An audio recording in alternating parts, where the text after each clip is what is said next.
Hi, ladies and gentlemen. Terry Martin with the Illinois Channel, and once again, I'm joined with Jeff Berkowitz of Public Affairs TV in Chicago.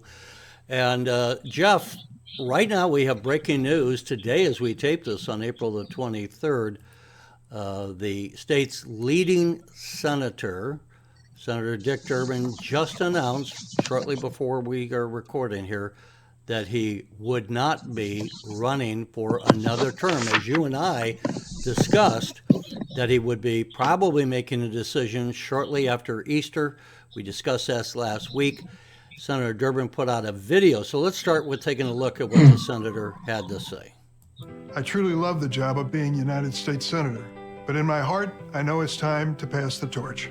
So I'm announcing today that I will not be seeking re-election at the end of my term.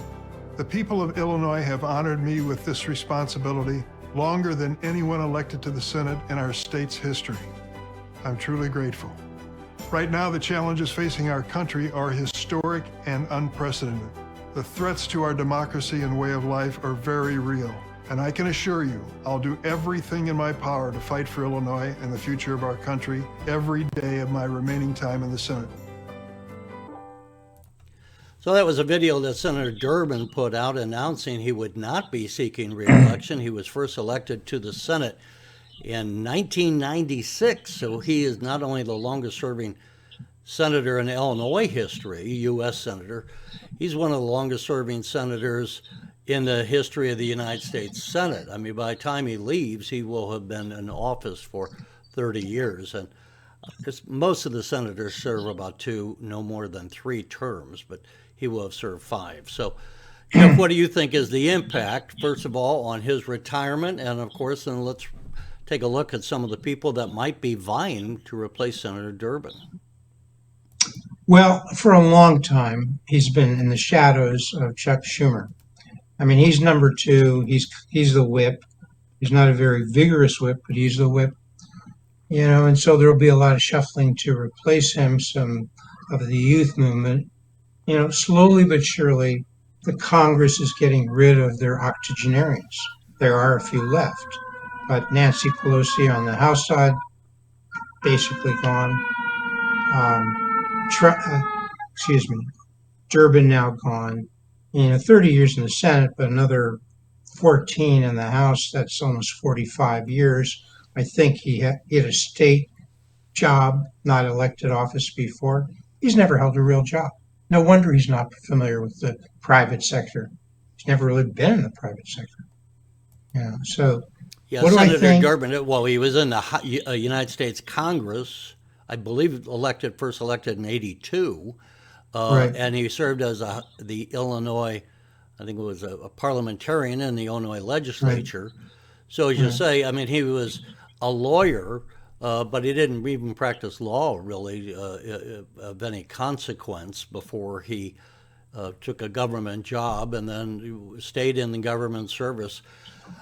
Off the top of my head, I can't point out to any major things that he has accomplished during his time in Congress.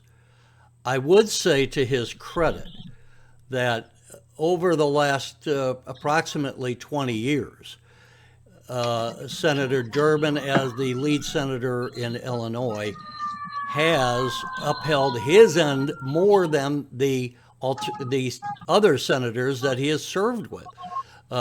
When you go back to the time that we had him with Barack Obama, but Barack Obama was only in the U.S. Senate for like 4 years and then started running for the presidency right away. We had Roland Burris, who was an appointed senator to fill out Barack Obama's term. He never was really carrying his weight. And Tammy Duckworth, has been in office for a while, but I still think that when we look at the preponderance of what has happened, including things behind the scene, Senator Durbin's contribution has been more, I would say, just more almost behind the scenes than what we can point and say he has significantly done. He was a leader in getting Illinois to ban smoking cigarettes in the bars. So that's one thing, certainly. I'm sure there's some other things that don't come to mind, but overall, is there anything that you can think of that he has made a lasting impact that he might be, might be his legacy? No, I mean, look, he's a nice guy. Came on Public Affairs about 20 years ago, did a nice show. Um, so yeah, as a person, he's a nice guy. As a senator, if you're really being objective, there's nothing in foreign policy that stands out, is there? I mean, I don't know of it. Is there anything in domestic policy that stands out? Really, we didn't really elect U.S. senators to. He did something about smoking. Okay, something. I don't know what. So you really um, the Illinois senators now for some time. His junior senator, now senior senator Tammy Duckworth. Can you think of anything that Tammy Duckworth has really done to distinguish her? And I don't know how long she's been a senator now, 6, 8 years. So Illinois has not been noted for senators since I think Ev Dirksen, Yeah, Everett maybe Dirksen. Chuck Percy. Chuck Percy had a bit of a name, but you know, Peter Fitzgerald did some important things in terms of the U.S. attorney who was appointed. He had to fight for that. That U.S. attorney, Patrick Fitzgerald, was there an And poor unprecedented 12 Mark years. Kirk had a stroke that disabled him basically for the Right, preponderance of his right, 6 years in office. And that's why I right. So say, I Dick, mean, I should have mentioned that. So Dick Durbin really was the primary representative in the Senate. It's supposed to be two senators, but when you look at who he served with over about a 20-year period, for one reason or another, Senator Kirk having a stroke, Barack Obama running for the presidency, Roland Burris being appointed and by Rod Blagojevich, so he was always under kind of a cast of that. When we look at Durbin's tenure, I would give him credit, as I said. I remember, by the way, that he got a grant of something like $300,000 for a small community in southern Illinois who had been using a 1948 fire truck. Well, new fire trucks cost hundreds of thousands of dollars, and they couldn't afford to buy a new truck. Durbin got them a grant. Now, that's a real significant impact on people in that area to have modern firefighting equipment. It's not the kind of thing that makes a legacy for what happened on the national scene. But I do give him credit for working behind the scenes and getting things like that done. well, he might have done Terry to be the other side of that coin. Maybe if Senator Dick Durbin, when he had been involved in the Illinois legislature, maybe if he'd used the bully pulpit of being a U.S. senator, maybe if Illinois was not so overtaxed, maybe some local government could afford a fire truck. So going out and finding $300,000 because he and his party have overtaxed, overregulated, basically brought the state of Illinois to its knees. I'm sorry, Terry. I don't give him any credit for that.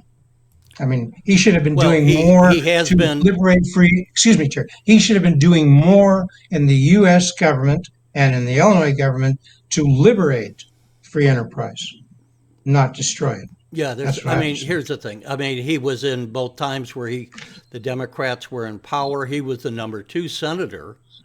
Uh, but, here's something significant that I think I would argue he could have done more for. And he could have helped organize other senators in a bipartisan manner. The locks and dams on the Mississippi River need to be rebuilt and to get funding for those. And that's not a partisan issue.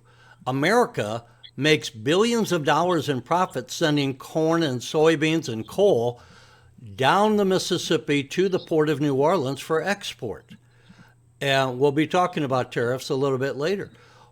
When we do that, but we're using locks and dams north of St. Louis on the Mississippi that were built in the 1930s, in some cases 1940s. They're literally falling apart, and that's something that would have been a lasting impact for the nation to get the billions of dollars we need so that the United States can continue to make billions of dollars in exports.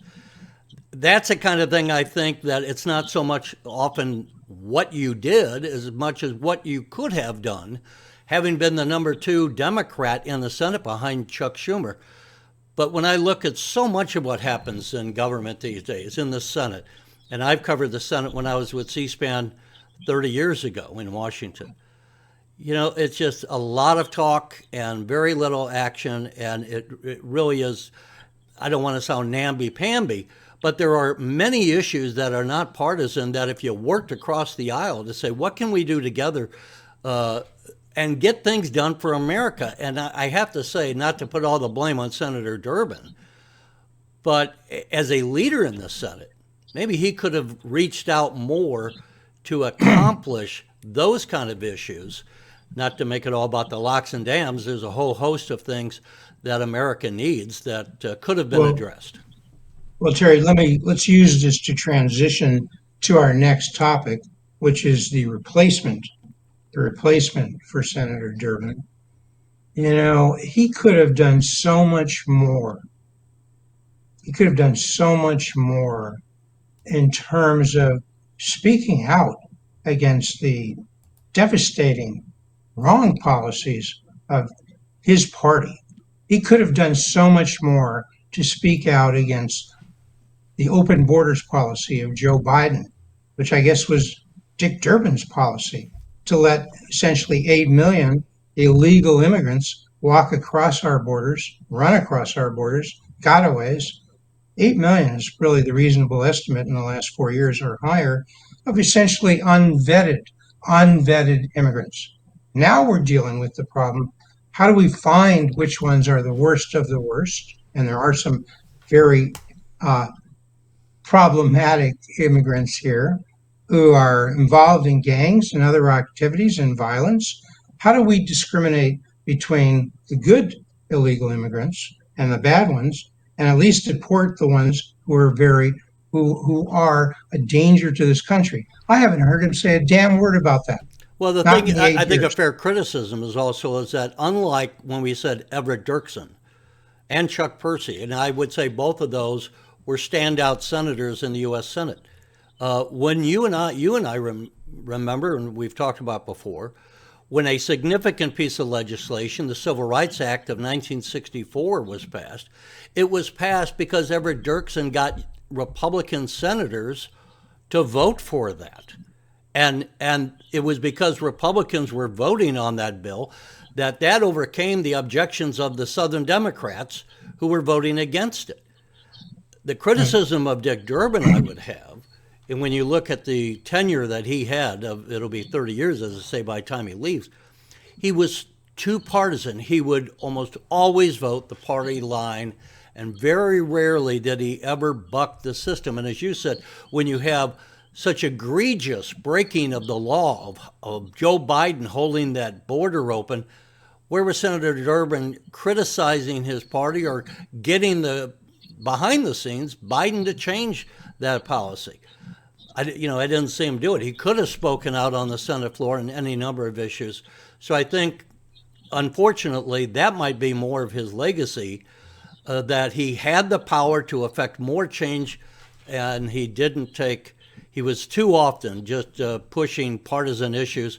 He was a longtime leader in the Senate, on the Senate Judiciary Committee. He was the chairman of that until just recently when the Republicans took control.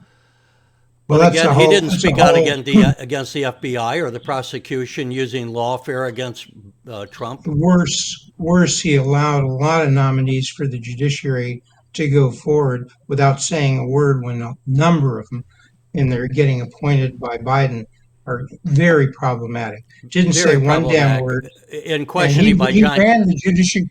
For a while, he ran that judiciary committee, and so let's transition. We want to spend let's get on to who might come now and what difference might it make. We said last time we ran through some of the leading candidates. Well, one candidate, although Alexi Giannoulis, he's the state treasurer, I tend to think that Alexi may be more likely to run for governor. He may wait a little bit. Now he did run for the U.S. Senate before. So, what are your thoughts on Alexei? Yeah, nobody's mentioning for governor because until J.B. Pritzker decides, and he hasn't said what he's doing, whether he's running for reelection or not. We all know he's running. We all know J.B. Pritzker is running already for president in the 2028 race. The only question before the before us is, will he decide it's better for him to run Will he who? as Will he JB or it's better for Governor Pritzker to run for the presidency unencumbered by any role as a continuing governor of the state of Illinois, or is it better to have that as a base that in 2026, instead of stepping down, instead of not running for reelection, run with the idea he'll be there, he thinks, for 2 years, and then he hopes to be president. That's the only question. What does he do now? I might throw And out just a speculation here. The other thing J.B. Pritzker could possibly do, which Nelson Rockefeller did, is resign from being governor, so that he could go out in the campaign trail early, and then get credit for allowing the first woman governor of Illinois and a black woman, Lieutenant Governor Stratton, Juliana Stratton, to become the well, yeah, governor, give her some which might give experience and do it. J.B. Pritzker more chops with black voters across America. Will give former Representative Stratton some experience to build her resume because I can't think of one thing she's done in the last 6 years as lieutenant governor. Talk about notable for lack of accomplishment. Just said that about Senator Durbin. I mean, nothing. Can you think of one thing that Lieutenant Governor Stratton has done that's worth discussing in the last 6 years? No, and I would also say, I mean, there are things that she could have championed more to develop her own identity. When the governor is speaking, often she is there and she'll go up and say, whatever she says at the particular event. But I don't think she has carved out her own identity, which of course would not be at odds with Governor Pritzker, but she could have been more pushing for something like women's health or something on a consistent basis. Anyway, I throw that out. That's something J.B. Pritzker might do. Okay, so this is one reason he's moving this along so we can get to some other topics. Well, This is we one might re- also look, by the way, we have Treasurer Frericks. Treasurer, yeah, he's like 6'7". He also Anything else he's done? I speaks don't know. He's Chinese treasurer. fluently. He's not going to be the next governor. Let's move on, okay? He's not going to. Well, I don't know I what was he's talking going to do. about But the he's not going to Senate. be. We're talking about Senator Well, Durbin, who could he's not replace going to be Durbin. right, and he's not going to be the next senator. Okay, so we need to spend a lot of time. Let's go to the people who have a shot in the Democratic Party of becoming a nominee. We talked last time about because Stratton has basically done so little. The one of the top people in terms of pick to pick to get the nomination is Lauren Underwood, Congresswoman Underwood. Not that she's done a lot as a congresswoman. Can you think of anything? No. You no longer have to do anything significant in terms of freedom, in terms of spending, in terms of inflation, in terms of illegal immigration, in terms of any of the problems that we've talked about, in terms of dealing with China. No. So this is what you do is, oh, she's got a good association with Barack Obama. Look at number two. Some would say number two. As we've said in a recent poll, these two people were in the low 30s, did best out of a group of four. The second one is Raja Krishnamurthy, congressman from the 8th Congressional District, Northwest Suburbs in Chicago. What has Raja done? What's his big accomplishment in 8 years? A lot of people don't know this. He's accumulated $19 million in his campaign fund so he can run for the Senate. He's basically been preparing to run for the Senate for the last 8 years, going out there bringing in money. I mean, most of the congressional incumbents, Democrat incumbents, have $2, $3, $4 million. Now, Raja, nobody's talked about it. I didn't even mention it last time because everybody knows about it. $19 million. Hey, Raja, what are you doing?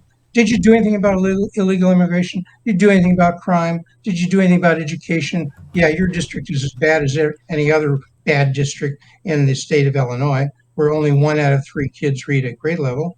Did you do anything about China? Yeah, you're on a major committee. What did you do? I don't know. I guess we'll find out. So those Lauren Underwood, Raja Krishnamurthy, and then we got Robin Kelly, another Well, let me congresswoman from the just to Chicago bring area. up Raja Krishnamurthy here for a minute. Okay. Congressman, he's a did run a business before being elected to, which gives him some real world experience. The other thing, Raja Krishnamurthy is of Asian Indian descent, and that could be a factor.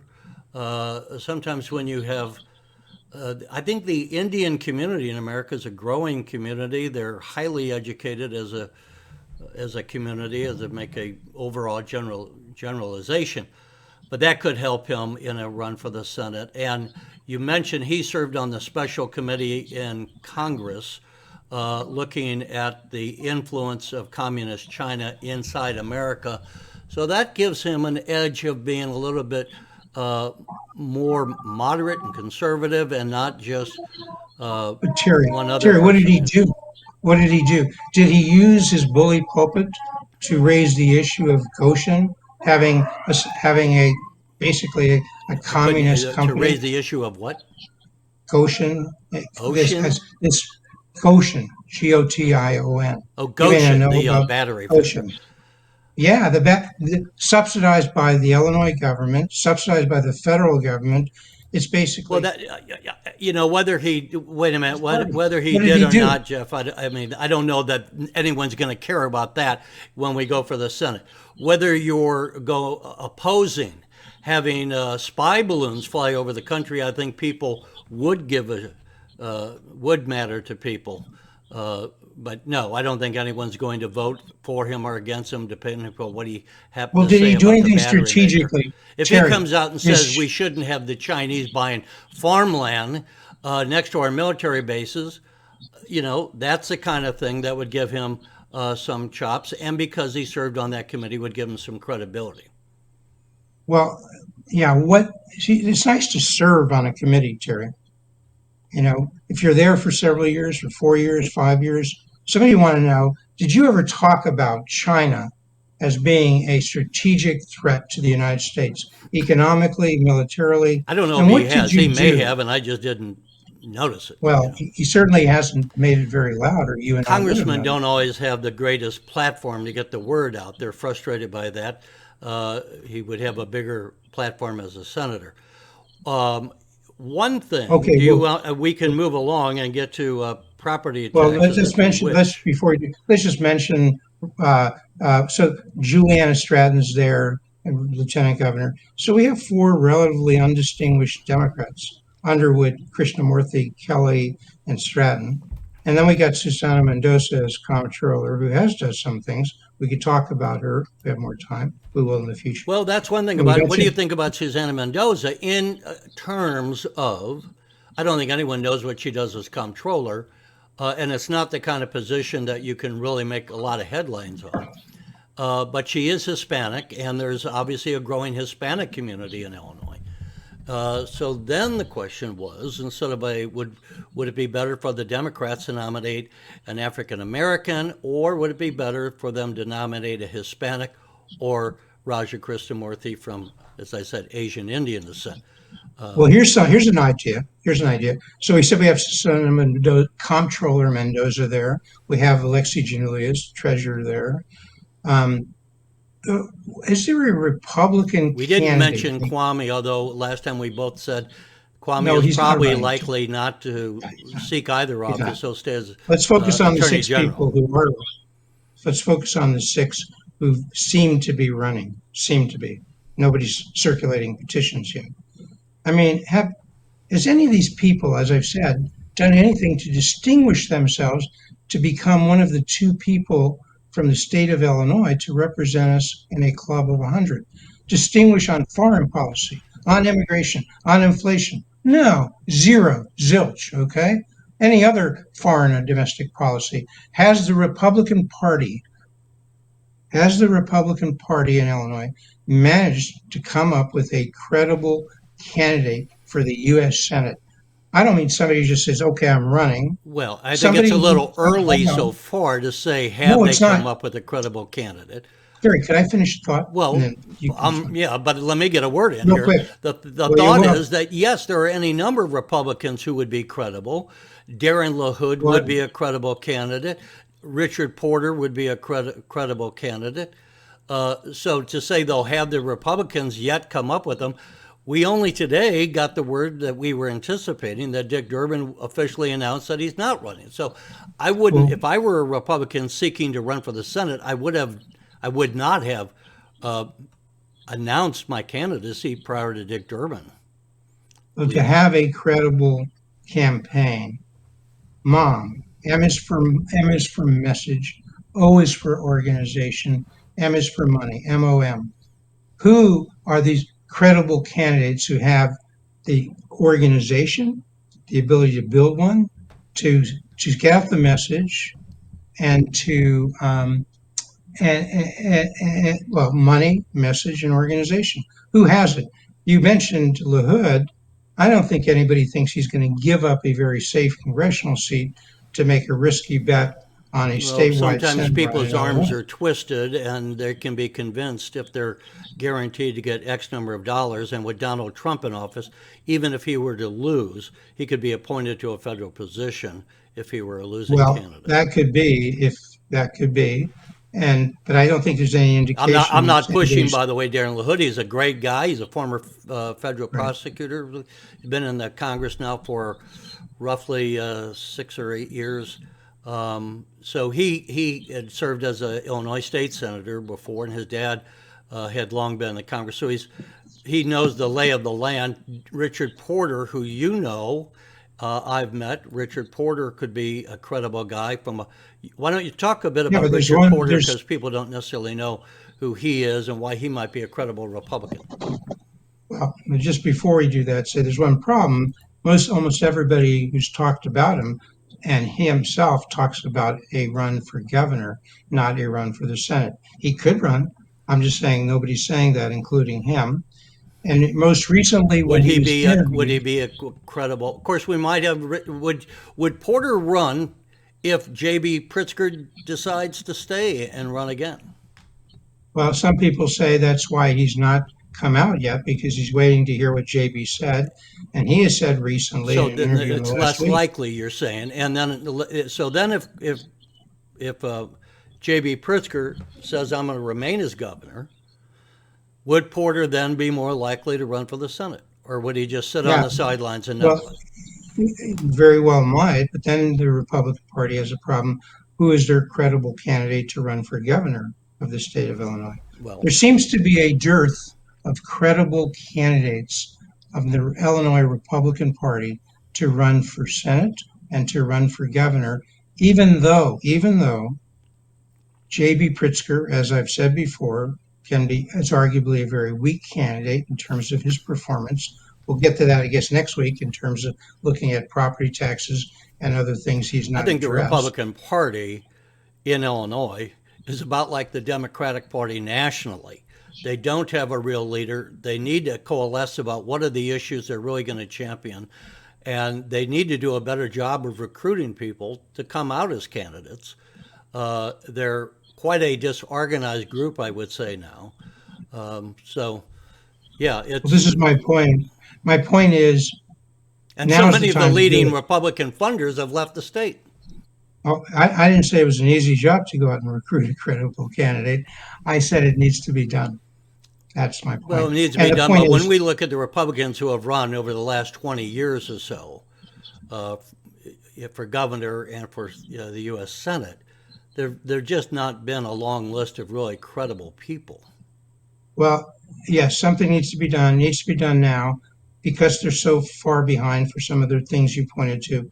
The Republicans need to get their Yeah, candidate once out again, wrap it up 20 if you months want. early. Okay. Yeah, At least we have the need to get advances story. We're going to have to get out of here. Folks, give us your ideas and give us a thumbs up on the video. And until next time, Jeff and I will see you then. Take care.